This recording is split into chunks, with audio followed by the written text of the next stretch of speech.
आप सभी को नमस्कार। आज मैं आप सभी के समक्ष एक धार्मिक प्रसंग लेकर आई हूँ कि मृत्यु अटल है, यानी मृत्यु अटल सत्य है। तो श्रवण करते हैं।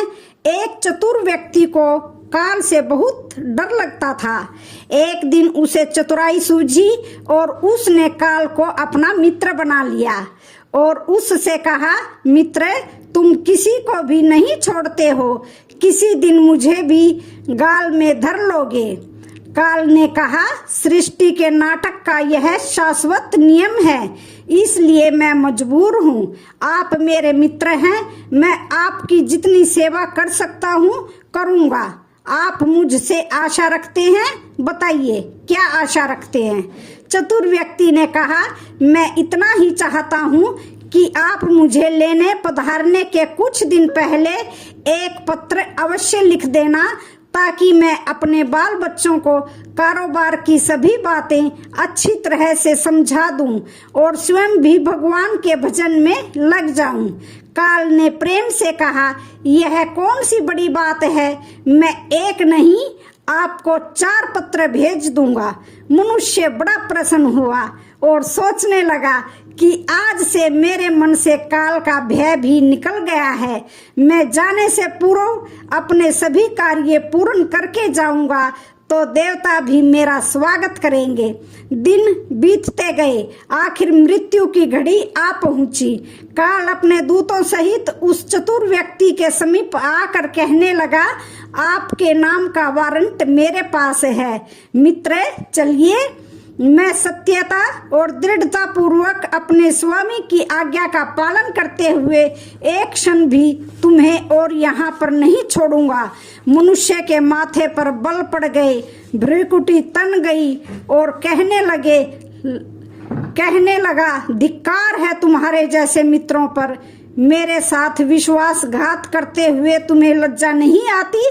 तुमने मुझे वचन दिया था कि लेने आने से पहले पत्र लिखूंगा। मुझे बड़ा दुख है कि तुम बिना किसी सूचना के अचानक दूतों सहित मेरे ऊपर चढ़ आए। मित्रता तो दूर रही, तुमने अपने वचनों को भी नहीं निभाया। काल हंसा और बोला, मित्र, इतना झूठ तो ना बोलो, मेरे सामने ही मुझे झूठा सिद्ध कर रहे हो। मैंने आपको एक नहीं 4 पत्र भेजे, आपने एक भी उत्तर नहीं दिया। मनुष्य ने चौंक कर पूछा, कौन से पत्र? कोई प्रमाण है? मुझे पत्र प्राप्त होने की कोई डाक रसीद आपके पास है तो दिखाओ। काल ने कहा, मित्र, घबराओ नहीं, मेरे 4 पत्र इस समय आपके पास मौजूद हैं। मेरा पहला पत्र आपके सिर पर चढ़कर बोला, आपके काले सुंदर बालों को पकड़कर उन्हें सफेद कर दिया और यह भी कहा कि सावधान हो जाओ, जो करना है कर डालो, नाम, बड़ाई और धन संग्रह के झंझटों को छोड़कर भजन में लग जाओ। पर मेरे पत्र का आपके ऊपर जरा भी असर नहीं हुआ। बनावटी रंग लगाकर आपने अपने बालों को फिर से काला कर लिया और पुनः जवान बनने के सपनों में खो गए। आज तक मेरे श्वेत अक्षर आपके सिर पर लिखे हुए हैं। कुछ दिन बाद मैंने दूसरा पत्र नेत्रों के प्रति भेजा। नेत्रों की ज्योति मंद होने लगी, फिर भी आंखों पर मोटे शीशे चढ़ाकर आप जगत को देखने का प्रयत्न करने लगे। 2 मिनट भी संसार की ओर से आंखें बंद करके ज्योति स्वरूप प्रभु का ध्यान मन में नहीं किया। इतने पर भी सावधान नहीं हुए तो मुझे आपकी दीन दशा पर बहुत तरस आया और मित्रता के नाते मैंने तीसरा पत्र भी भेजा। इस पत्र ने आपके दांतों को छुआ, हिलाया और तोड़ दिया और आपने इस पत्र का भी जवाब न देकर नकली दांत लगवाए और जबरदस्ती संसार के भौतिक पदार्थों का स्वाद लेने लगे। मुझे बहुत दुख हुआ कि मैं सदा इसके भले की सोचता हूँ और यह हर बात एक नया बनावटी रास्ता अपनाने को तैयार रहता है। अपने अंतिम पत्र के पर मैंने रोग, क्लेश तथा पीड़ाओं को भेजा, परंतु आपने अहंकारवश सब अनसुना कर दिया। जब मनुष्य ने काल के भेजे हुए पत्रों को समझा तो फूट फूट कर रोने लगा और अपने विपरीत कर्मों पर पश्चाताप करने लगा। उसने स्वीकार किया कि मैंने गफलत में शुभ चेतावनी भरे इन पत्रों को नहीं पढ़ा। मैं सदा यही सोचता रहा कि कल से भगवान का भजन करूंगा, अपनी कमाई अच्छे शुभ कार्य में लगाऊंगा, पर वह कल नहीं आया।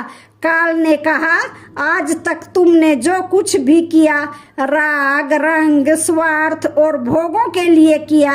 जानबूझकर ईश्वरीय नियमों को तोड़ना जो करता है वह अक्षम्य है।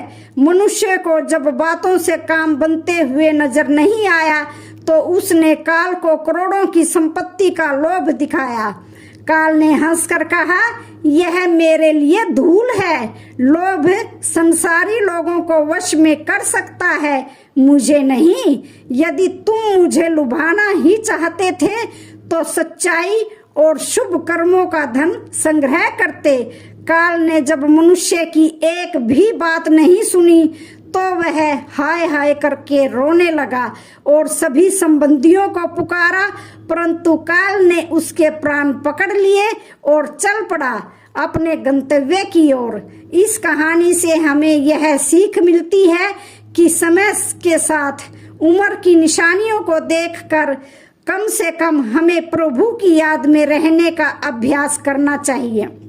और अभी तो कलयुग का अंतिम समय है, इसमें तो हर एक को, चाहे छोटा हो या बड़ा हो, सबको प्रभु की याद में रहकर ही कर्म करने हैं।